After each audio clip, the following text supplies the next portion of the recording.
لايف نقى وجوزها الاستاذ كان لايف بصراحه بتاع امبارح، لايف كده تحسوه كده من اللايفات الايه التافهه الهادفه العبيطه المستعبطه، حاجه كده متلخبطه، ما تركزوش يعني. المهم ركزوا في اللي احنا هنقوله النهارده. ايه اللي حصل في اللايف بتاع امبارح يا سوسو؟ اللي حصل في اللايف بتاع امبارح حكايه، وايه الحكايه هنقولها لكم هنا في الحكايه مع سهام بكل احترام، بس بحاول يعني اكون كده ايه محترمه. في اللايف دوت اتهان فيه الاستاذ عادل فتحي، له مننا كل الاحترام كل التقدير. وجهوا له اهانه غير مباشره، ولكن هم معروف بيتكلموا عن مين. اللايف ده كمان وجهوا اهانه برضو غير مباشره لقنوات النقد او مباشره، لاني قالوا لك اللي قعدل لنا الحلاليف، اللي قعدل لنا ليه بقى قال لك الحلاليف؟ علشان الست نقى قالت عليه مريض نفسيا. ركزوا يا ولاد في حته ايه؟ مريض نفسيا. الظاهر ان المرض النفسي ضرب عندهم في البيت كله يعني.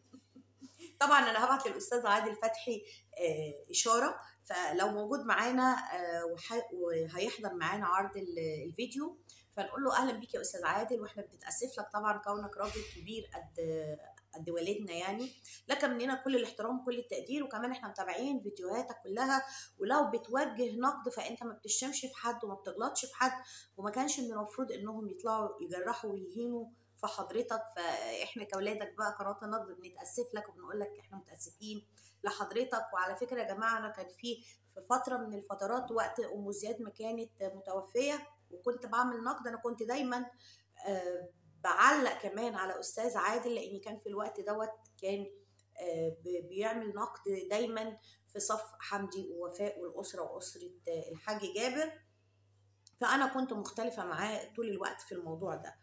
اما دلوقتي الاستاذ عادل بيطلع واحنا بنشوفه وبيشتغل شغله كويس جدا، وما كانش بيحاول انه يكون غير محايد، يقول رايه اللي هو شايفه ودي وجهه نظره.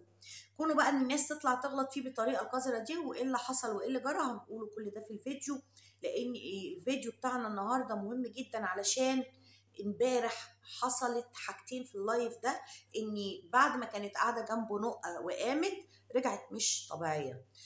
كان باين عليها جدا الفرق ما بين قبل ما تقوم من جنبه ولما سابته فتره وقامت من جنبه. فاللايف ده بصراحه يعني انا مش فاهمه، هي كانت حاطه لك انت كمان حاجه في الكولا اللي انت شربتها، عشان كده انت بعد ما شربت الكولا يعني الدنيا باظت معاك خالص. نتابع مع بعض ونشوف ايه اللي هيحصل، بس احنا هنغير الصوت وعذرا سي الاستاذ رضا، لان احنا هنغير الصوت نسجله بصوت امرأة، فما تزعلش بقى مننا حضرتك ان صوتك يطلع عندنا بصوت امرأة، يعني ما فرقتش كتير يعني، فالموضوع مش هيضايقك قوي. هنتابع طبعا، بس انا بخش بس على البرنامج لتغيير الصوت بعد اذنكم.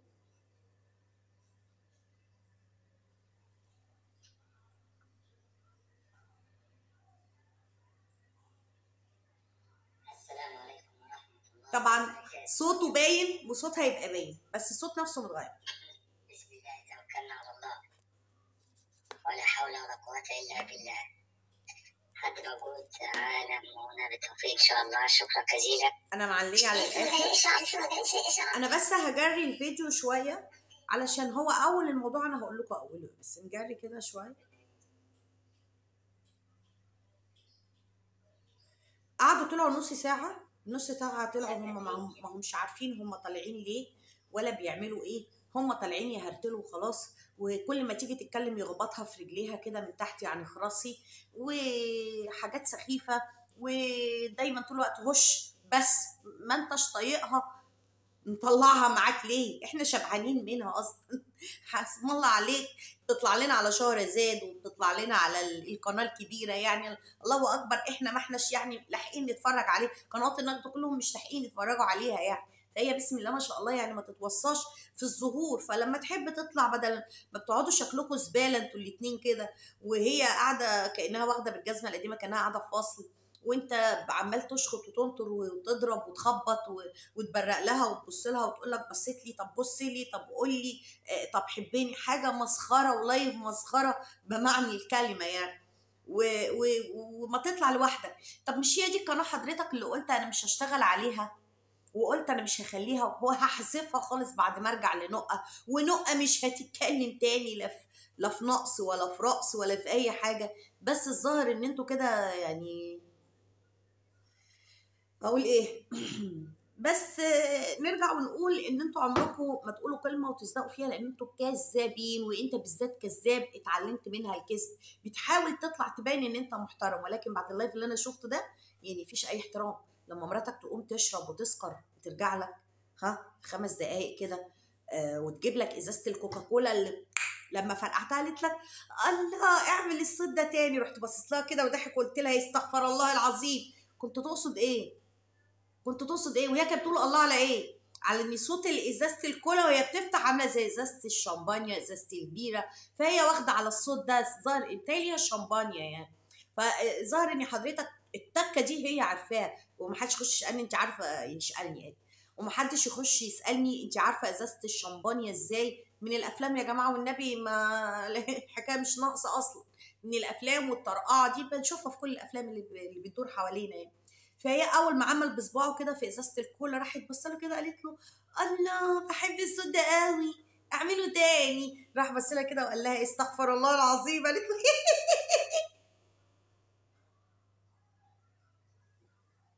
انتوا ناس مسخره مسخره. طب انا ذنبي ايه يعني؟ طب انا اطلع لكم ازاي سهام بكل احترام انا هغير الاسم ده بسببكم.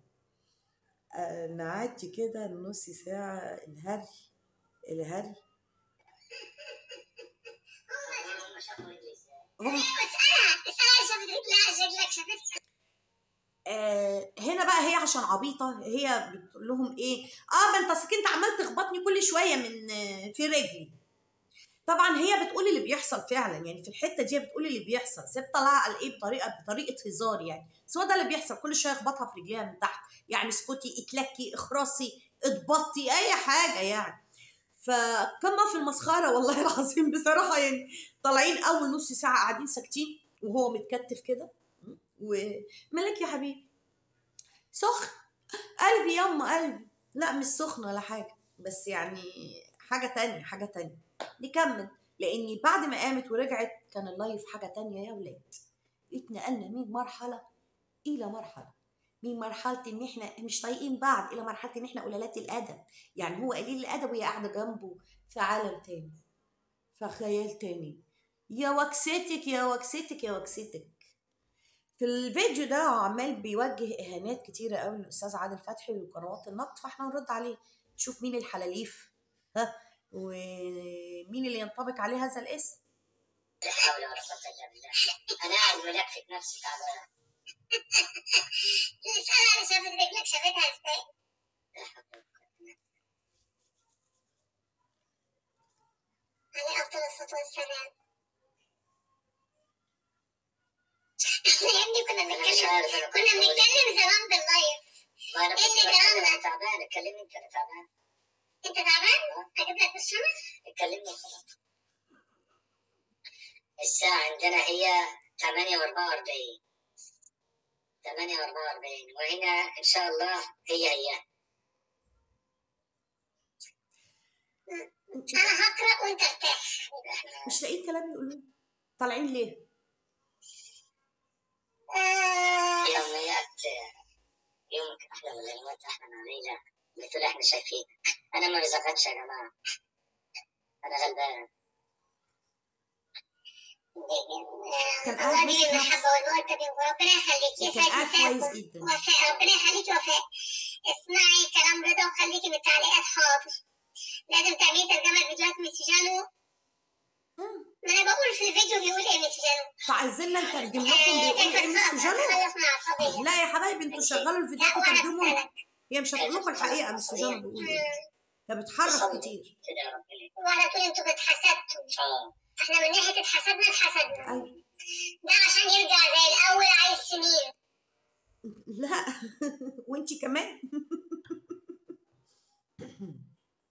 يعني البوتكس عامل شغل معاكي عالي عالي عالي، يعني رجعتي لك قد صغيره كده قد 10 سنين لورا، ولمينا كده وصغرينا وحلوينا. لازم تنحسي دي. بس بصراحه الحسد عندك باين. قولي لي ليه وانا اقول لك. تعالي لي انت اسم الله عليكي يا اختي، ساعه ما طلعتي وقلتي ارقصوا لي ورقصتي لنفسك وزغرتوا لي وزغرتي لنفسك وتميعولي وتميحتي لنفسك وحاجات كتيره قوي قوي قوي عملتيها لنفسك فاخدتي عين. قومي لما دخلتي يا اختي اسم الله عليكي مش باين عليكي جواز خالص، ما بانش. يعني الجوازه دي جوازه شؤم عليكي، ما بانش من ساعه ما طلعتي وقلتي انا اتجوزت وقعدتي تجهزي ورحتي نفختي وضربتي وشديتي وعملتي كل حاجه زي الفل، فحضرتك رجعتي منحوسه. الجوازه باين عليكي، باين. اخدتي اسبوع بعد الجوازه طالعه وشك زي فرده الشبشب القديم، قاعد مش طايقك اهو يا اختي اسم الله عليك، مش طايق. هو الشغل اللي انت صرفتي عليه البوتوكس والفونكس ونفخ وشد وجذب ومد ياب. ده انت بسم الله ما شاء الله عليكي ما خليتيش الا اي حاجه وعملتيها عشان ان شاء الله تطلعي حلوه يعني. بس برضك صرفتي فلوسك على الفاضي، صرفتي فلوسك على الفاضي. الراجل ما هوش معبرك يعني، كان قبل وانت وحشه كان احسن. شوفي لما حلوتي اهي الفلوس بتاعتك راحت على الفاضي. نعمل احنا ايه دلوقتي؟ اهي مصاريف وبتصرفوها وبتضيعوها، ادوها للناس الغلاب. إذا خيرك بين صحتك والسيجارة تختار مين؟ نعم؟ بتخيرك بين صحتك والسيجارة تختار مين؟ اختار أولادي. خلي أولادك يبقى صحتك. لا إله إلا الله. مش طايق نفسه فضحيته في اليوتيوب كله. السجاير السجاير السجاير السجاير السجاير، ده المفروض يقلع اللي في رجله ويديلها بيه. وانت يا وليه كنت بتضربي ايه رجعك كده تايهه وما انتش مركزه كده وما انتش مصحصحه معانا كده وما انتش في اللون. عرفتي بقى ان انت قمتي ضربتي حاجه ورجعتي كده، ضربتي تجيبوني شمال تجيبوني يمين، ضربتي. لاني انا ست ممرضه ومر عليا من الناس الطبيعيه كتير ومن الناس اللي بيروحوا يضربوا كتير، فاعرف الاشكال اللي زي ضربتي يا نقه وجيتي قاعده جنبه عامله دماغ 100 هنا بتقول لكم ايه لما قالت خبطني في رجلي ومش خبطني في رجلي واتحسدنا ومش اتحسدنا. الحمد لله انه حسد من السحر، دلوقتي بقى حسد ما بقى السحر، صح كده؟ قالت لا ده هو بصراحه يا جماعه عشان يرجع زي الاول عايز له سنين. طب عايز له سنين عشان يرجع زي الاول يعمل ايه؟ يهشكها قدام المتابعين، ما كانش بيهشكها بقاله فتره، يدلعها يزغزغها. الحب تقول له مواقف الحب اللي كانوا بيشوفوها عليه حب. وهي مواقف الحب لازم الناس يشوفوها يعني انت لو ما شفتيش مواقف الحب في البيت دوت انا كده ما حدش بيحبني في البيت ولا ايه؟ ده انا اقوم لهم، مش كلهم طبعا، للعيال عيالي هم اللي هقلع لهم ابو زنوبه اللي في رجلي ده. يعني العيال اللي جنبي وحواليا دول ما بيعملوش قدامكم مظاهر الحب بقى ما بتحبش ولا ايه؟ لا ده انا ليا قاعده مع البارود، ليا قاعده مع البارود اشوف ايه حكايه انه يعني ما بيظهرش الحب قدام الناس ليه؟ يبقى كده مش بيحبني وابتدي اشق في العلاقه اللي ما بيني وما بينه. شكلها كده هتبقى في الدوحره يا ولاد. فهو محتاج يا جماعه زي ما رجعتوه ليا، ايوه زي ما رجعوه ليكي يرجعوه لطبيعته بقى. بالشبشب واديناله وقعد جنبك بفرده الشبشب القديم، اقعد هتقعد، هترجع يعني بالعافيه رجع لك، والمتابعين قالوا له يرجع لك حاجات كتيره يا اختي، حاجات كتيره كده يا اختي. عندي سؤال والله، بس يعني هنقول ايه؟ ما انت خليتينا نسال كل الاسئله القبيحه كده اهو، عيني عينك اسم الله عليك. هو يا اختي انتوا متقبلين بعض كده فيس تو فيس كده اللي هي اوقات الخلوه يعني؟ ازاي يا اختي غصب عنه؟ ازاي يا وليه غصب عنه وانت جايباه غصب عنه؟ اخصى عليك كمان عايزه تعالجيه نفسيا غصب عنه وتقولي للمتابعين يا متابعين عالجوه نفسيا غصب عنه. مش هيتعالج بقى عشان هو بصراحه انتوا دايسين عليه كتير وضاغطين على نفسوياته، حتى الضغطه باينه على الراجل بيبقى قاعد على اللايف هينفجر كده وهي ولاد. والله مش هيتعالج هو نفسي، هو يطلع لنا مريض نفسي كده يعني هو اللي يتعالج نفسيا ويسيبك لنا مريضه نفسيا؟ لا يا حبيبتي انتوا الاثنين لازم تبقوا مرضى نفسيين، ما هنعالجش حد يا اختي. كنا عرفنا نعالجك انت هنعالج سيلو استاذ ده حتى طلته علينا كل فين وفين بيهل علينا زي القمر. هو مش قمر بس هو بيهل علينا زي القمر يعني كل فين وفين عادي مبلوعه نستحمل. فياخد دور بقى عليك انت، نعالجك انت نستفاد في نفسنا كده حاجه كويسه، مش هنعالجكم. انا عن نفسي كمتابعه ما وافقتش على الجواز ومش موافقه على العلاج، لا جواز ولا علاج انا موافقه عليه. من مكاني هذا انا بعترض على هذه الزيجه وكمان على العلاج النفسي. عنكم ما تتعالجوا يا ولاد التيت تيت. حاضر. نبعد عنها كل شهر ولازم تهتمي بالتغذيه لانك رفعت قوي. قلت لك انت غثيت قوي، انت بغذيه والله يا جماعه. هو بس الفترة اللي فاتت يعني أعذروه والله كان تعبان نفسيا، فبدأ شوية بشوية مع الشغل ومع الخروج وكده، فبدأ يبقى يعني عايزة أقولك إن يعني الأهم من المرض معرفة سبب المرض. اسم الله عليكي. يعني أهم ما نقعد نجري نعالجه احنا مش عارفين السبب، فلازم تعرفي السبب الأول. لما تعرفي السبب تحطي ايدك على العلاج. تعالي بقى وانا خليكي تحطي ايدك على العلاج عشان انا هعرفك السبب. السبب في مرضه النفسي حبيبتي اسم الله عليكي هو انت يا نقه. انت حبيبتي اسم الله عليك، انت السبب في مرضه النفسي. فاول احنا ما نبتدي نبعده عنك هو يبقى زي الفل. والله يا اما انت هتجيبي لنا احنا مرض نفسي نبقى كلنا مرضى نفسيين مع بعض كده اهو. فحبيبه قلبي انت السبب، تبعدي عنه ان شاء الله الراجل ده هيبقى كويس باذن الله. ده اذا كاتب له الصلاح يعني، مع انه وشه مش باين عليه انه عمره هينصيح. كل ما يطلع يقعد جنبك زي النسوان يقعد يندب ويندب ويلقح ويرمي. النسوان بالذات قال بيقول لك حلاليف. مين اللي حلاليف يا حلاليف يا حلاليف يا حلوفان؟ حلوف هو قاعده جنبه حلوفه اهو مباشر اهو، مش من الظهر ونت في الوش. الضرب في الوش مفهوش معلش. انت حلوف وهي حلوف. انت وجهت الاهانه لكل قنوات النقد وقلت لهم يا بقر او يا هنقرا هنشوف دلوقتي. انا كنت كاتبه اصلا بعدين قلت لا اكتب ايه ولا لقيت انت عايز لك كراسه فتطلع لك كده احسن مباشر. بهايم. احنا اللي حلاليف بقى واحنا اللي بهايم. بسم الله عليك. انا اعرف الحلاليف اللي بيسمعوا كلام زي الزفت من ناس قريبين منهم كده ويطلعوا يبقوا قاعدين جنبهم فيس تو فيس كده على كاميرا واحده.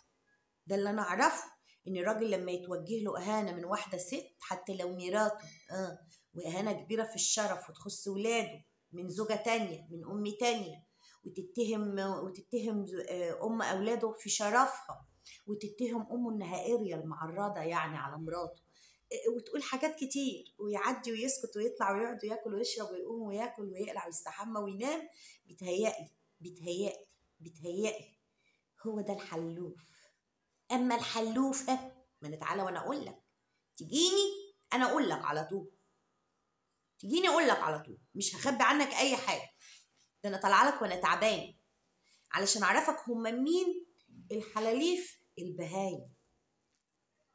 خلينا في الحلوف دلوقتي. اما اسم الله عليك بقى يا حلوف، الحلوفه تبقى ايه بقى؟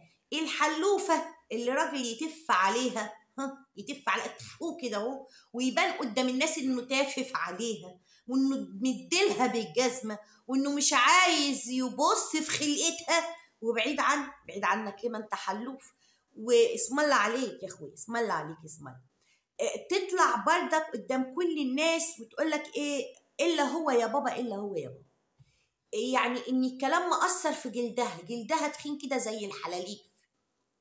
فهي بردك جلدها تخيل حلوفه. فادينا عرفناك مبدئيا مين الحلوف ومين الحلوفه. تمام. تعالى لي بقى على ايه البهايم. اسم الله عليك يا اخويا. كنت قاعد كده بتوصف نفسك انك بهيم، فانا احب اقول لك انك بهيم. ليه بقى؟ علشان البهايم اللي ما بيفهموش، بهايم مش بيفهموا، فمهما تعلم فيهم ما بيتعلموش، مهما تقول لهم ما بيسمعوش، مهما تكلمهم هم مش هنا. اسم الله عليك. كم حد طلع قال لك ان الفويسات بصوتها هي؟ كم قناه طلعت قالت لك ان الفويسات بصوتها هي؟ كم حد كان مستني منك رد فعل يبين انك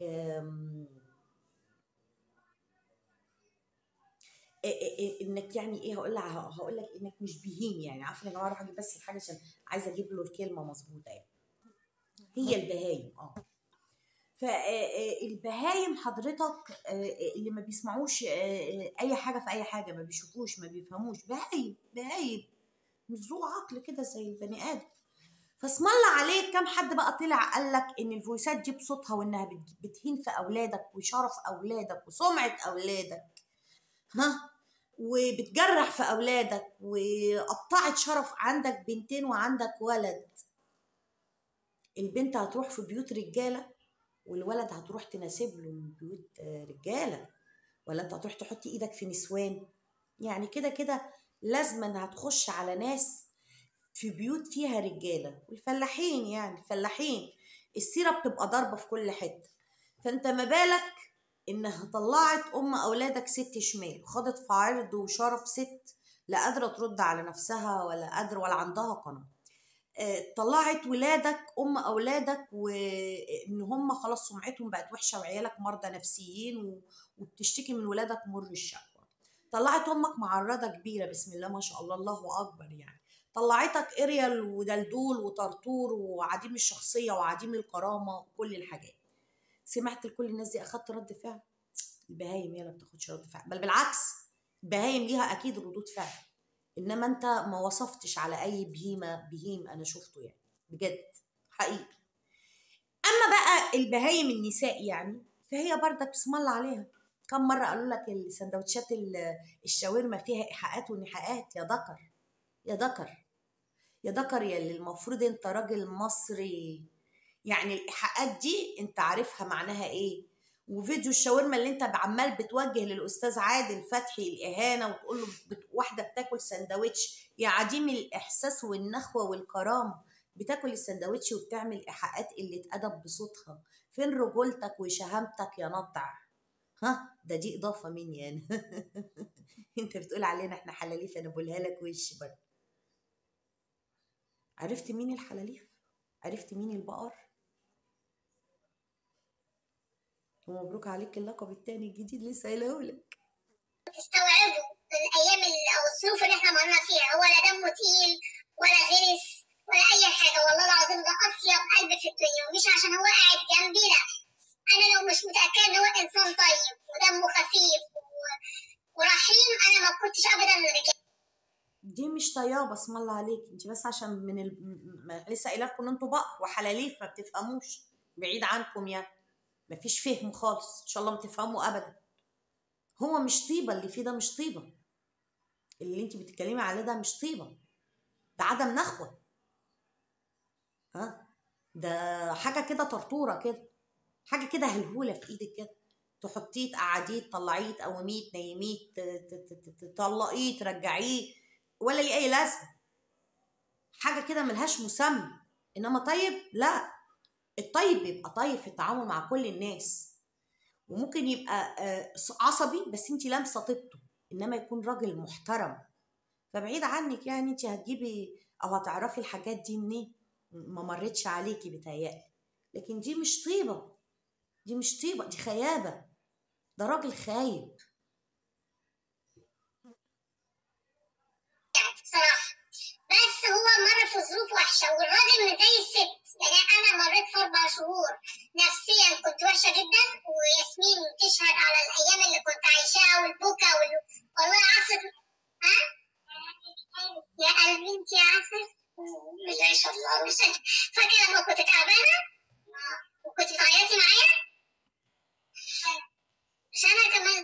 فلا حتى انت كنت بتقولي يا ماما انت على طول بتعيطي، والله كنت تعيط معايا ياسمين.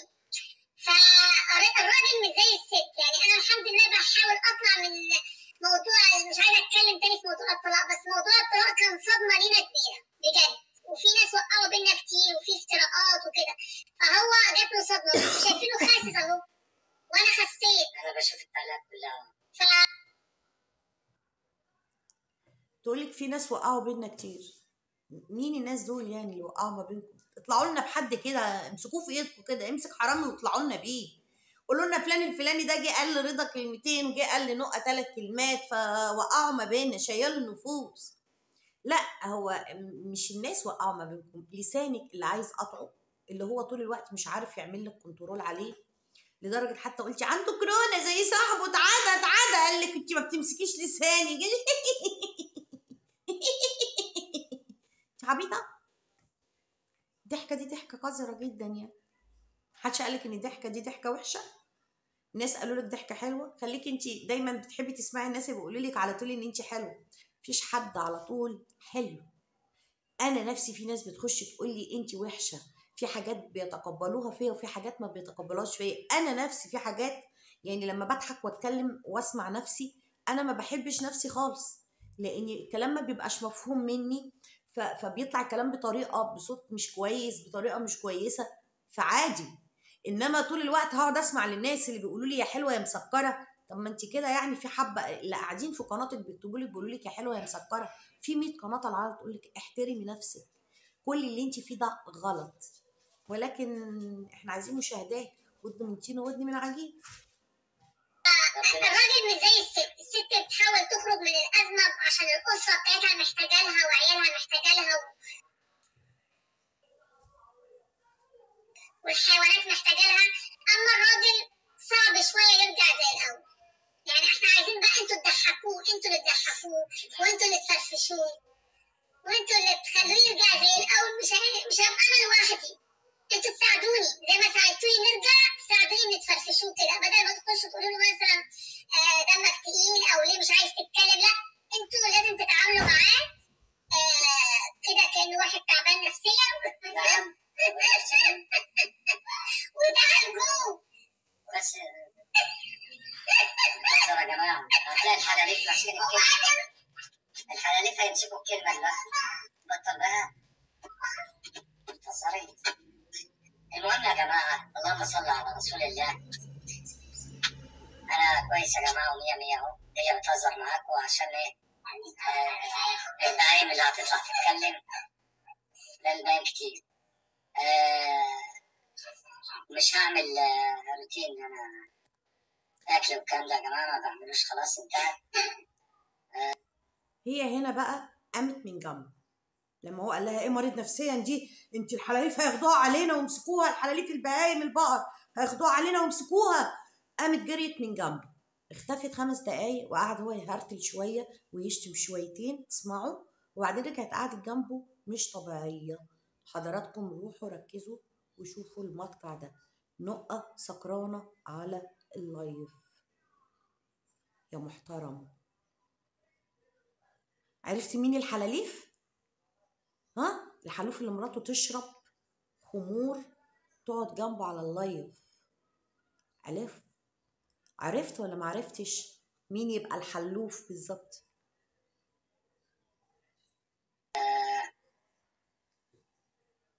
حرب روسيا هل اثرت على فرنسا؟ ده اثرت على العالم كله.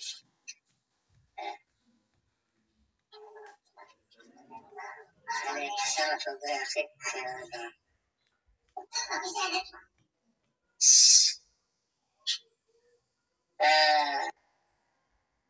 بتقول له ايه هنا بقى؟ رجع لكم الحته دي اسمعها لكم تاني. بتقول له ايه؟ ما كانش المفروض، ما كانش لازما ان احنا نطلع، انا مش عارفه انت ليه قلت نطلع، حاجه زي كده. نسمعها كويس تاني. راح عاملاها ازاي؟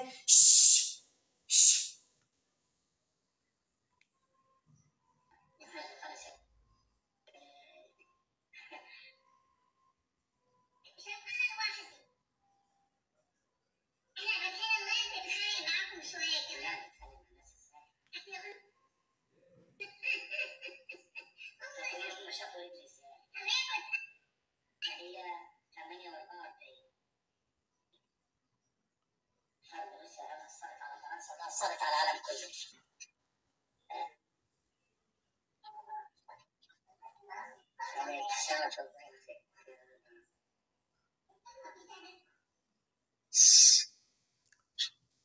قلت لك ما كانش في داعي نطلع.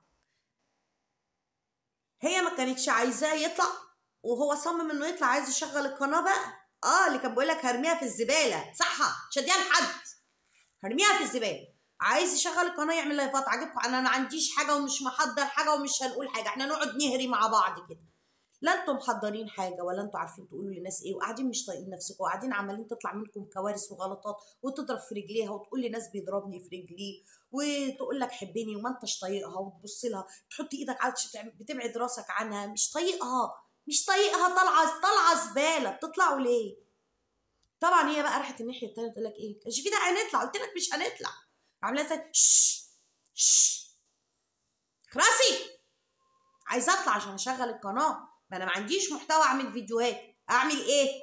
كانت ساعه المشكله بطلع اقول اشتكيت ورحت وجيت ووديت، دلوقتي هطلع اعمل ايه؟ مفيش حاجه اطلع، فاطلع بقى اقعد ادردش مع الناس وخلاص. وتطلع القذاره قدام، نرجع نقول الناس بتتكلموا ليه؟ بنتكلم من القرف اللي بيطلع منكم. هو اللي انتوا بيطلع منكم ايه غير قرف ومهزله وقله ادب وكمان سكر خارش. شوف الراجل اللي بيقول لك انا مش عارف مين الحلاليف، حلاليف ده انت اكبر حلوف في الدنيا. الحلاليف ايه؟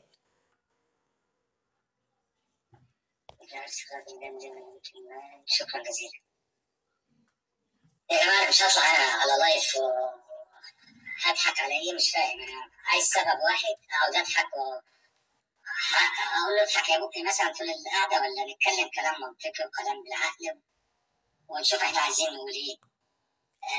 لكن ان الراجل يطلع كده يقعد يضحك على الفاضي وعلى المليان ما ينفعش طبعا.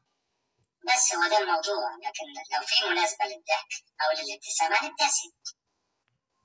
استاذ رضا طيب ومحترم، شكرا جزيلا. ولي اسمي امل الزهراني. انا يعني حضرتك ما عندكش موضوع، يعني حضرتك طالع قاعد مكشر، يعني حضرتك طالع قاعد مش طايقها، تزغط فيها وتزغط فيك، تقول لك بص وتقول لها هصي، تقول لك عيني وتقول لها رجلي، تقول لك كاني تقول لها ماني، عاملين زي الند قصاد بعض. الناس بتقول لك يعني انت مكشر ليه؟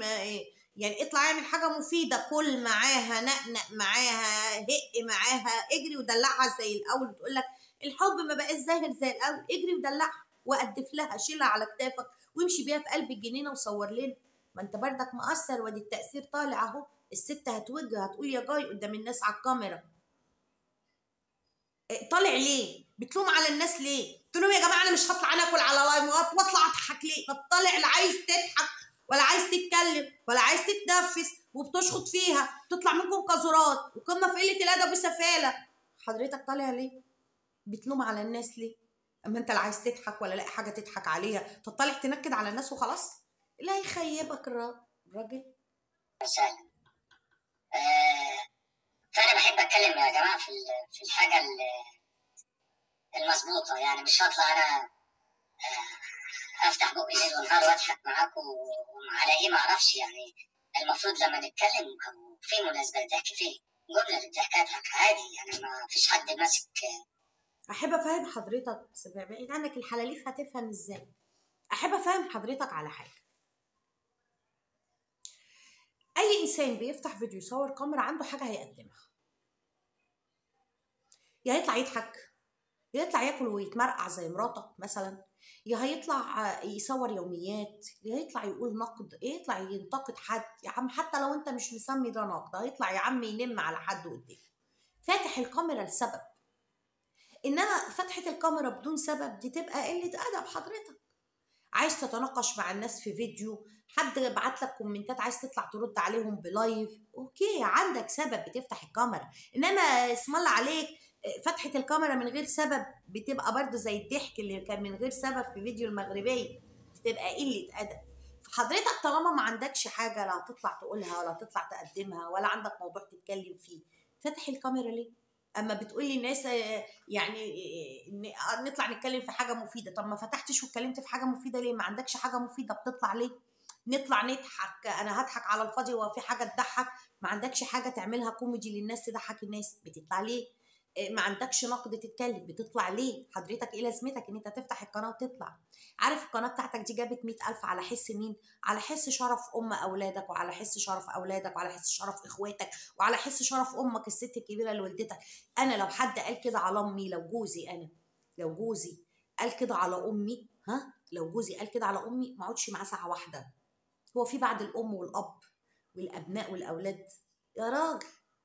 حلوف. فحضرتك ما عندكش اي حاجه تقدمها، بتطلع ليه؟ ايه لازمه طلوع؟ مالكش لازمه تطلع، ما تطلعش، اتبط واقعد واسكت. يعني اما انت اصلا متخلف وطالع تقول للناس ان انت متخلف وعبيط، ذنب امنا احنا ايه؟ يعني طالع تقول للناس هضحك على ايه؟ ان الواحد يطلع يعمل حاجه كذا. طب اما انت ما عندكش حاجه تعملها طالع ليه؟ تحسوا كده ان جواكم بتقولوا كلام ما هو الا كلام من جواكم، كل اناء ينضح بما فيه. فانت اذا كنت شايف الناس حلاليف عشان انت حلوف، انت عايش الحلوفيه دي، فهي الحلوفيه ملياك كده. انت اذا كنت شايف الناس بهايم، فانت اللي بهيم، مش احنا اللي بهايم. انت اذا كنت شايف الناس مش بتقدم في حاجه، فده اللي عندك انت، وما عندكش حاجه تطلع بيها للناس، ما تطلعش تقرفنا جاتكم القرف.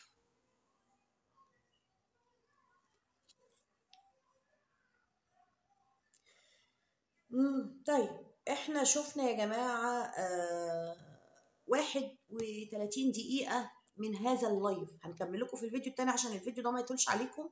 بقى 35 دقيقة. لايكاتكم كومنتاتكم نفس الموضوع اللي احنا فيه بنفس اللبس انا هكمله دلوقتي حالا. نكمل مع بعض الفيديو التاني، استنونا عشان الفيديوهات ما تبقاش طويلة عليكم. بنتأسف لك يا استاذ عادل فتحي، وارجو اني اكون قدرت ارد عنك ولو جزء بسيط، لان مش المفروض ان حضرتك اللي يتقال لك كده. ولسه على بقيه الكلام هنرد، لان هو الشتايم كلها لسه جايه. اعذرنا وبنتاسف لك، احنا اذا كنا تعتبرنا ولادك من قنوات النقد فاعذرنا. لك مننا كل الاحترام، انت ما غلطتش عشان حد يغلط فيك. حتى لو كنا معترضين على حضرتك في وقت من الاوقات، كنا معترضين ان انت في صف ناس احنا شايفينهم غلط، ولكن لا كنت بتشتم طول عمرك ولا كنت بتوجه اهانه لحد بطريقه مباشره طول عمرك. فما تستحقش، وانت راجل قد والدي وفي سن والدي، ان حد يخش ويهين فيك ويجرح فيك، بما اننا يعتبر زملاء على ساحه واحده مع بعض. اشكركم جدا جدا متابعين سهام الحكايه مع سهام بكل احترام. لايكاتكم كومنتاتكم، وارجو منكم اللي ما بيتابعش سهام منصور دردشه في حياتنا يتابع سهام منصور دردشه في الحياه على القناه الثانيه، فيها يوميات لطيفه كده. ولو عندكم اي تعديل، اي كومنت، اي ملحوظه، تحت امركم هنا او في القناه الثانيه سهام منصور دردشه في حياتنا. اشكركم الحكايه مع سهام منصور متابعيني الجمال. شكرا لكم والسلام عليكم ورحمه الله وبركاته.